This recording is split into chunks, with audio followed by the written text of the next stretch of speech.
This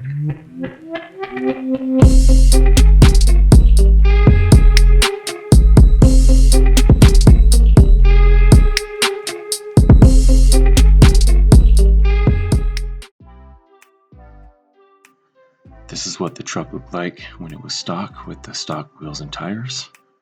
And with the lift and now the upgraded wheels and tires, here's how it looks now. Alright guys, so with the rims on, here's how it looks.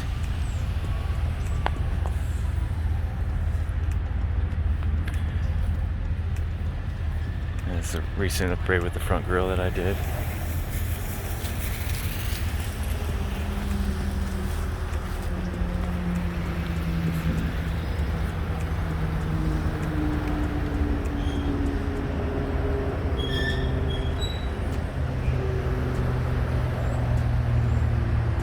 Today's video is about the upgrade I did on my truck with the wheels and tires. I went from the factory 20-inch chrome wheels and changed it to an all flat black method race wheels.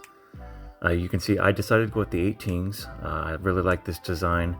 18s are the perfect size wheels in my opinion for what look I'm going for, because if you go 17s you get a bigger tire, you get that off-road type look. You go big 20-inch wheels, you got more of that street racing look, and I wanted to be right in between. I wanted to have a decent amount of wheel, but I wanted to have a large tire, so I went with the 18 method 312 matte blacks.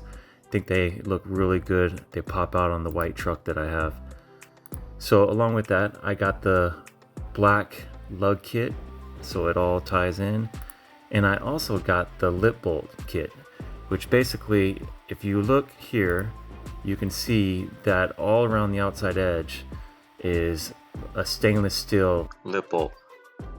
Instead, I went with these black ones, which give me a nice all flat black look. So now that I chose out the right wheel or rim for my style and what I'm looking for, I had to choose out a set of tires. This can get tricky. I decided I wanted to get 35-inch tires on my setup. I did do a lift and level kit, giving me 2.5 inches lift in the front and lift in the back 1 inch. So I have a 2.5 inch lift with a nice level appearance. Putting the 35 inches on there was a little bit of a snug fit, but I was able to make it work. I'll do a future video showing how much clearance there is, where there's rubbing, and what I did about the crash bars. So after doing some research, I decided on the BF Goodrich All-Terrain TA KO2 tires. There's some other options out there like the Toyo Open Country and a few other really good options as well. But these seem to be the best all-around tire for if you do some occasional off-roading, they're really good for that. But as far as street driving, they're nice and quiet. There's not a lot of road noise associated with them. And they really have a nice look that I like, and I think it goes really well with the wheels that I chose. I narrowed it down to 2 different options. And the way the sizing works on this, you have to really pay attention. So for an example, the standard 35 by 12.5 R18 tires were priced at $325 each. I ended up getting these at a sale, but this is just looking this up to make this video. And those tires, their dimensions, as you can see here, are actually, if you look at the overall diameter, it's 34.53. So that's how they round that up and say it's a 35-inch tire, but it's actually 34.53 inches. And it goes on a rim width anywhere from 8.5 to 12 inches. So the rim that I got is an 18 by 9 method race wheel. In contrast to that, there's another sizing, which is the 325/65/18. And that one, as you can see, has a lower price. It's just not that standard size people are used to asking for. But when you take a look at the actual size of it, it's a 34.61 inch. It's actually a bigger tire. Not by much, but it's actually bigger. And the rim width range is a little bit higher too, starting at 9 inches and going up to 12. So there's something to keep in mind when you're deciding between what tires you want. Price is obviously important, size is obviously important, and functionality and looks are definitely being important as well. Now both of these sets of tires that I was looking at have the white lettering. I opted not to want the white lettering to show, but if you pay extra you can get an all black wall. So instead of paying extra, what I did is I purchased these and I had them install them so the white lettering was on the inside, so you don't see it on the outside. Now because the truck is lifted and it's got bigger tires on it, there's certain spots that you can still see the white lettering on the underside of the truck. So on a future video I will post what I did about that as well. So I blackened those out so you don't see the white lettering. So instead of paying an additional, I don't remember what it was, but it's somewhere around $30 a tire in addition for the black walls, I just got the white walls, had them installed with the white walls facing the inside, and then I did an additional little project to black that out so it's not noticeable. Another reason why I went with the 325/65s instead of the 35-inch tire is because the actual width of this tire is 0.3 inches wider. You can see here in this little chart that the 325 by 12.5 actually has a 12.5 inch width, whereas these 325/65s actually have a 12.8 inch width. So I like the idea of having a little bit bigger of a tire and also a little bit wider of a tire. So that's why I chose this instead of the standard sizing. Again, depending on your style and what you're looking for, you may choose differently, but that's just what worked out for me.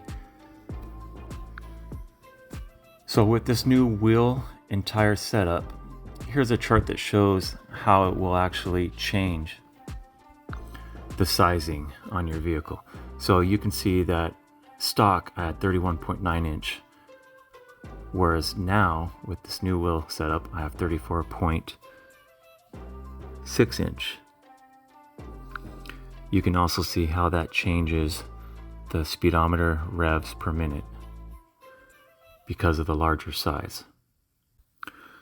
The wheels that I chose had an 18mm offset, which is a little bit different from the stock 44mm offset.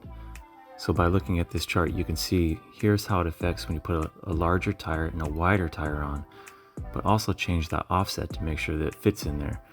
By doing this, I ended up giving myself about just under a 2-inch further out poke, as they would call it.